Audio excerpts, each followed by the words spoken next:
What's going on, people? We are Tottenham TV back here for another match preview. It is the third game of the season. It is Newcastle away. The dreaded trip to St James's Not Park. hiding behind your sofa yet? Yeah. We have been absolutely mauled there the last couple of years. God. Isaac has had field days. Jacob Murphy, is that his name? Yeah.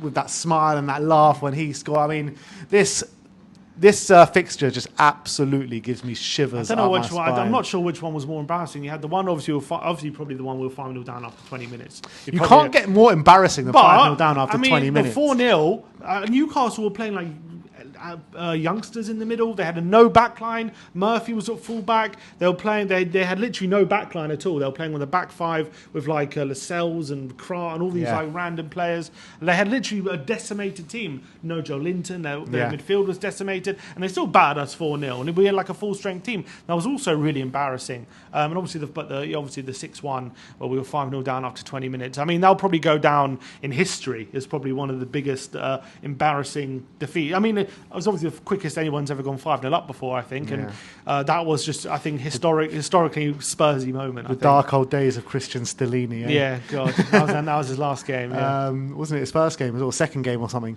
Something like that. But look, it's a different game this year. It's a different game every year. I bloody hope so. It better be. It better be. But you look at the way the two teams have started the season in terms of just the performance level. I feel like we have started better than Newcastle. I feel like Newcastle first couple of games, they did really well in a hard-fought victory to get the win over Southampton. But I felt even with 11-on-11, Southampton were the better team, dominating possession and looked a lot better.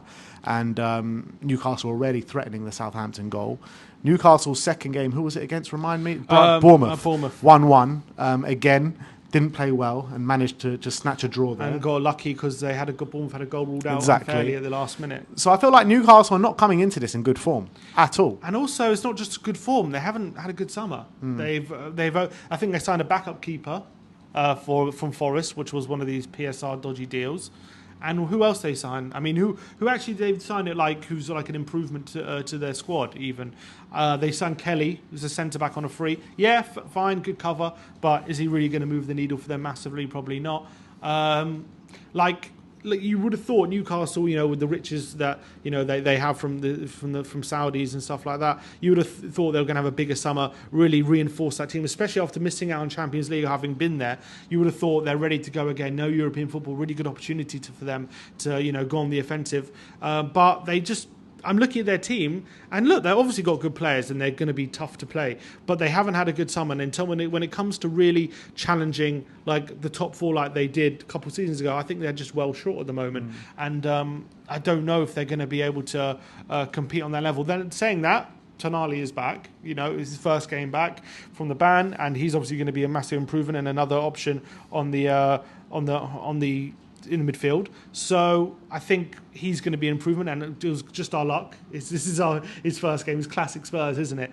But I don't know. I just feel like Eddie Howe was saying a few cryptic things in the summer. What was he saying? He just didn't seem too happy. He didn't seem like everything was all well with them in Newcastle. One eye on the England job, maybe? Maybe. Also, the way they've been playing. Like, I would have thought, they would have come out with the same energy they had 2 years ago. They haven't. They still looked a bit sluggish. They still look a bit slow off the mark. Yes, it's only 2 games in, but I would have thought they would start the season really fresh, and they haven't. So a few question marks, I think. What better fixture though to get them back on track than Tottenham at home, Dr. Tottenham at your service. But I think the way Spurs have started the season, I know we didn't get the result against Leicester, but I feel for the most part for 75 minutes of that game we were very much on top. We were dominating, we were creating chances. We definitely should have taken home 3 points that day.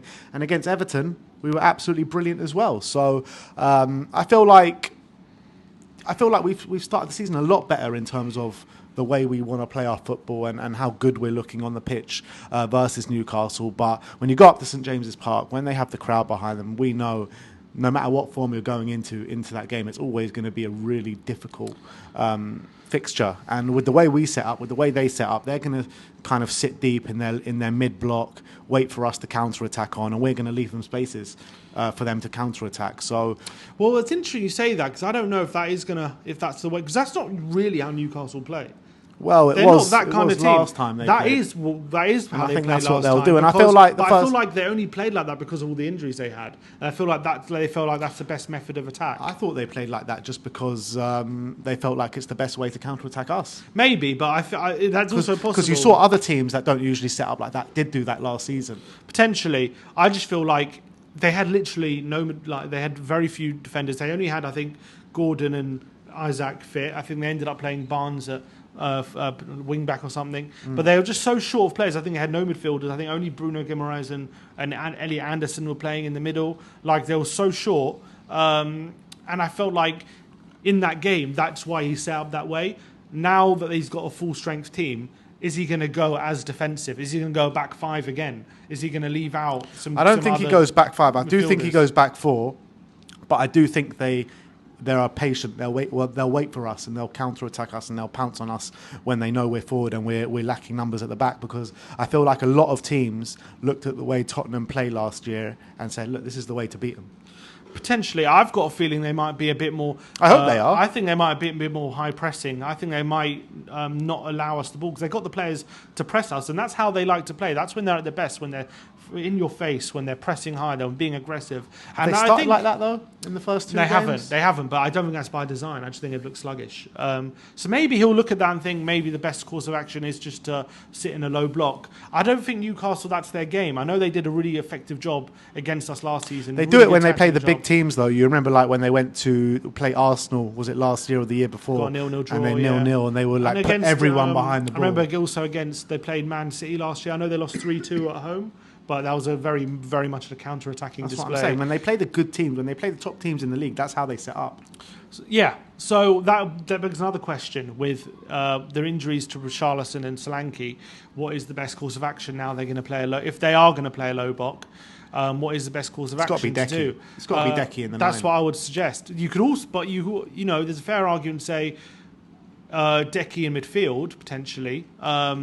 And you have Son pressing, you've got Odebear on the wings, and Johnson, and then you've got Decky who can have a bit of ball retention, and that he's that extra kind of key to unlock their door in the middle of the park where he likes to be. But then, are we in danger of losing that midfield battle to Joe Linton, Tonali, and Bruno Guimaraes, which I'm assuming that it's going to be the three. So if you think that, then you maybe put Decky in the 9, you put Son back out wide, you add Bentancur in there or even Assar with Basuma and Maddison, and that's how you approach it. For me, it's got to be Bissouma, Bentancur, Maddison in the midfield. I think both those three players are showing they're on form at the moment. Bissouma put in a really good display last time out against Everton, potentially even man the match. Bentancur the week before, I think he started the season well, and Maddison in both games has been really good. So I think you've got to play the form players at the moment. I don't think Pape Matar's on form at the moment as well. Yeah, I agree. I think Bentancur's looking a lot sharper. I'm really liking how he's looked up, obviously, pre his concussion injury. I thought he looked really good against Leicester, so I want him back in. I think Basuma obviously had a great game last time. Maddison's looking great, so I think you want those in the team, and obviously you can't really like Decky in the form he's in. And given that Rishi and Solanke are out, I think, and also he actually did a really good job in false 9 in pre-season. I think that's probably the best course of action. And also it just gives us, if we are playing against a low block, we know Decky's the kind of player who can hang on to the ball in tight spaces. He can maybe open up a few chances, whereas if we are playing against a low block, as much as Son might press, if we're going to have 70% of the ball, we're going to need someone like Decky in there. And not only Decky, but it begs the question mark about who starts at the right wing. If we're saying that's a settled team, this is what we want. This is not a predicted line of what we think Ange is going to make. But I would much prefer to see Odebear on the right-hand side, particularly if they're going to sit low, because Brennan's great when he's got space in front of him to run into, but we want Odebear in those tight spaces to take on his men in those on that right-hand side. Yeah, quick feet, fearlessness. Obviously, we saw him start on the left. We didn't really see him have time on the right-hand side, so it'll be interesting to see how he would get on that side. But especially if I think, if it's going to be Dan Burn potentially on that side, someone like Odebear who has the legs to really get at him would be a very interesting prospect. So I think I'd rather that. I've got a feeling Ange will still persist with Brennan. We'll talk about that in the predicted, but that's what I want to see. Obviously, the back line, we know the back line was the back line when we lost 4-0. Van der Ven had an uncharacteristically really poor game. Fell flat on his face, Fell flat on his face a couple of times, which is really unlike him. So he's got to right some wrongs this exactly, week, Van der Ven. I know Newcastle was a place we struggle. I know we got a lot of PTSD of going to St James's. I know like last season we couldn't beat them last season. When will we? But I'm quietly optimistic that we can go there, put in a really good performance, dominate, and actually be a lot better than we were last season. I think it's a massive blow that Solanke's out because I think he would have made a massive difference. But I still think there's enough different variables to last season to suggest that we can put in a lot better performance, and we won't be. I don't think it'll be the drubbing it was last season. The thing for me, like, I kind of agree with that, and I think we can go in there and put in a better display and potentially even get a better result. But where I really worry is that I feel like we're going to have a really fast start, maybe even have a good first half or first half an hour or something. But if we do get caught on the counter-attack and if we do concede, I want to see how they respond to that, because you saw how they responded to, dominating for an hour and conceding to Leicester, and then they just completely fell apart, didn't they? And if you do that at St James's Park and you do fall apart, it's 2-3-0 quickly. Exactly. So that's my worry really going into this game. I don't have a question that Spurs are going to go and perform from the off. I think we will, and I think we'll come into this with a bit of a different mentality than we did the last couple of games. But it's, if something goes wrong and we do get caught, what's going to happen after that? I mean, you could even argue, you look back at the game that we finished 4-0. If I showed you that first half an hour and then I stopped the game there and I told you we're going to lose this game 4-0, you'd probably be like, what are you on about? Exactly. We're in control here. Exactly. And then we got hit, and then what was it? We got hit straight away, wasn't it? It was one of those classic camera moments where the replay hadn't even finished. That only happened with Spurs. Yeah, the replay hadn't finished, and then they already cut. It's like 2-0 already before you even. Yeah, literally only happens with Spurs. So, I think for sure that, I mean, you're right. I think that what happened at Leicester suggests if we do concede a goal like that, and then the crowd get behind them, and all of a sudden we're under pressure again, especially St James's as well. We're still fallible to that. We're still we're liable to that. We're a young team, so that is definitely something to worry about. Let's just hope that we score the first goal, settle us down. If we can do that, I think. But even if we score the goal, we need to score the first two. That's what we need to do. Yeah, but I think if we can score the first goal, just settle us down a bit and get that fear factor out of the way, which I think a lot of Spurs fans are going into this game with a big fear factor. Like, we keep getting battered there. So I think psychologically it'll be big if we can get that first goal. Obviously, you don't get the win just with the first goal, but I think psychologically it'll be important. And I think, obviously, on the counter-attack, I'm very worried about Gordon on that left-hand side up against Porro. Obviously, Isaac running in behind. Hopefully, Van der Ven, if he doesn't slip this time, he can maybe have him more under control than he did in the last game. But Gordon, I think, up against Porro is a massive worry. But I look at the Newcastle backline, and it's probably going to be, still no Shah because he's suspended. No Botman. So likely to be... Livramento, Dan Burn, Kraft and Hall. It's not the best back line. Kelly will play instead of Kraft. Kraft played right centre back last time, and Kelly played left back. Oh, right. So then Hall came on and he got an assist. So I don't know which one they're going to start with. Did Trippier end up staying, by the way, yesterday? Trippier ended up staying, but I don't know if he'll play. I think they're going to go with Livramento this season. So it's on the face of it, it's a back line where there are definitely players who we should feel like we can get at, but we had those injuries last season and we didn't get at them, and they had probably a worse back line last season. So nothing guaranteed. But if I'm going to go for a prediction, I'm going to go 2-2. I'm not sure if we're still that team out that's going to go to St James's Park and get a win. I still think it takes a certain mentality to do that. But I think we're going to be a lot better than last season. I think hopefully we'll actually create chances and have a bit of quality about us. But I just look at that front line for Newcastle, I still see them getting joy. So I'm going to go 2-2. All right, well... and Tonali's definitely going to score, isn't he? You want to bet on it?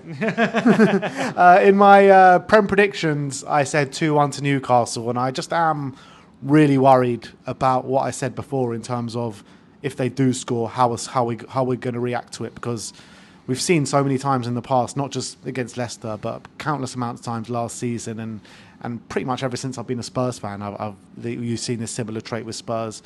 They don't have the mentality to just dust themselves off, pick yourselves up and keep going. And it takes them a good 15, 20 minutes sometimes to, get themselves out of it and grab themselves back in the game. So I want to see evidence that we can get past that before I make any sweeping judgments about this team and sweeping predictions. But we are here Tomorrow is the game, and I'm getting a bit more up for it. The prediction I gave was yesterday, so I'm going to go a bit more positive here, and I'm going to stick with you with 2-2. I don't want to predict a loss here today. Come on. But yeah, I'm getting a bit pumped for it. I'm up for it tomorrow. We'll be not on the watch long, but who's going to be on the watch long tomorrow? It's Barnaby and Ash Matic, I believe. So tune in and join them on the show tomorrow.